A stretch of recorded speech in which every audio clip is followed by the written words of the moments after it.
সবাইকে নমস্কার জানিয়ে শুরু করছি নীলিমা রেসিপির আরেকটি নতুন পর্ব। আজ আমি আপনাদের সাথে শেয়ার করব একটি ভিন্ন স্বাদের রেসিপি। তাহলে চলুন রেসিপিটি বানাতে আমাদের কি কি উপকরণ লাগছে দেখে নিই।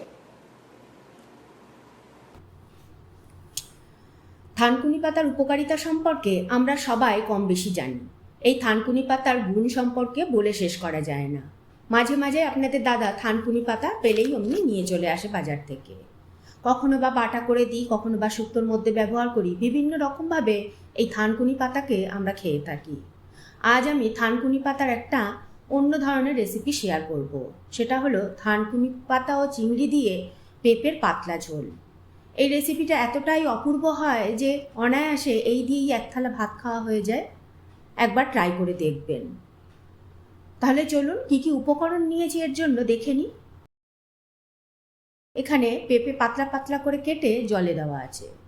নুন হলুদ ও সামান্য একটু সর্ষের তেল দিয়ে চিংড়ি মাছটাকে সাঁতলে রাখা আছে। নুন হলুদ ভাই বোন তো রয়েইছে। 1 চামচ জিরে, 1 চামচ ধনে ও 8 থেকে 10টা গোলমরিচ নিয়েছি। এই মশলাটা শিলনোড়াতে বেটে নেব। 1/4 টিস্পুন জিরে আর রাঁধুনি নিয়েছি ফোড়নের জন্য। থানকুনি পাতা তো নিয়েছি বেশ খানিকটা। 4টে পাকা লঙ্কা নিয়েছি। আর একটা আলুও পাতলা পাতলা করে কেটে নিয়েছি, সেটা আর ভিডিওতে শ্যুট হয়নি। প্রথমে জিরে ধনে ও গোলমরিচটা শিলনোড়াতে বেটে নেব। পেঁপের তরকারিতে কিন্তু গোলমরিচের ঝালটা খুব ভালো লাগে, এটা অবশ্যই দিতে হবে।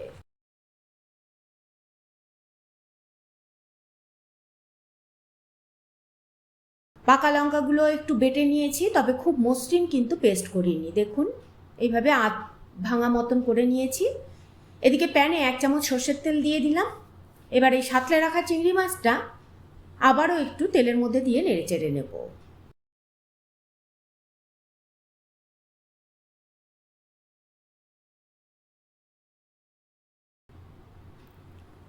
তারপর এর মধ্যে গরম জল দেব।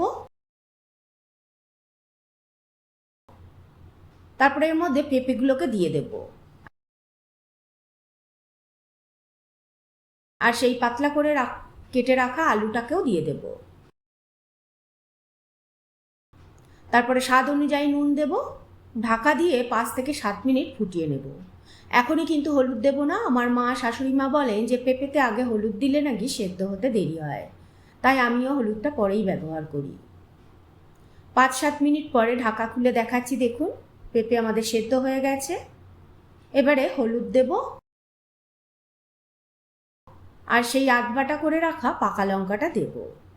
নেড়ে চেড়ে ঢাকা দিয়ে আবারও 2 থেকে 3 মিনিট ফুটিয়ে নেব। 2-3 মিনিট পরে ঢাকা খুলে থানকুনি পাতা দিয়ে দেব। ভালো করে নেড়ে চেড়ে 1 মিনিট মতন ফুটিয়ে নেব আবার।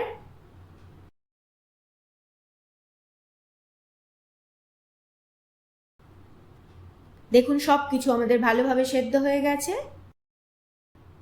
এবার ফোড়নটা দেওয়ার জন্য নামিয়ে নিয়েছি। দেখুন এবার কড়াইতে 2 চামচ সর্ষের তেল দিয়ে দেব। তেলটা গরম হলে জিরে রাঁধুনি ফোড়ন দেব। ফোড়নটা থেকে খুব সুন্দর গন্ধ ছাড়লে তেলটাকে একটু হালকা ঠান্ডা করে নেব গ্যাস থেকে নামিয়ে। এবার পেঁপে থানকুনি পাতার ঝোলটা ফোড়নের মধ্যে ঢেলে দেব। এবার 2 মিনিট মতন ঢাকা দিয়ে ভালো করে ফুটিয়ে নেব ফোড়নের সাথে, তাহলে তরকারিটা খুব সুন্দরভাবে মজে যাবে। মানে ফোড়নের গন্ধটা তরকারির মধ্যে খুব সুন্দরভাবে মিশে যাবে। 2 মিনিট পরে ঢাকা খুলে এবার জিরে ধনে ও গোলমরিচ বাটাটা দিয়ে দেব। আবারও ভালো করে মিশিয়ে নেব।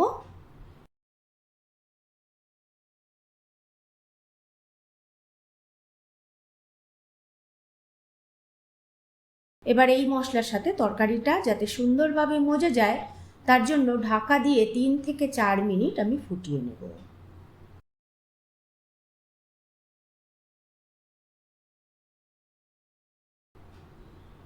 তাহলেই রেডি হয়ে যাবে। দেখুন থানকুনি পাতা ও চিংড়ি দিয়ে পেঁপের পাতলা ঝোল।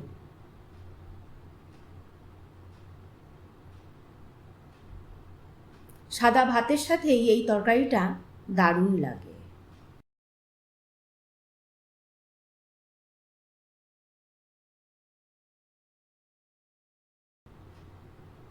একবার অবশ্যই এই তরকারিটা বানিয়ে খাওয়ার অনুরোধ রইল।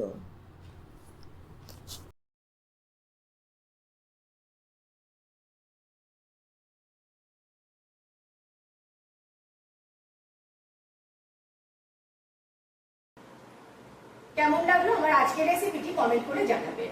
ভালো লাগলে একটা লাইক করে দেবেন। আপনাদের একটা লাইক আর কমেন্টই আমাকে উৎসাহিত করবে পরবর্তী ভিডিও বানাতে। আজ তাহলে এই পর্যন্তই।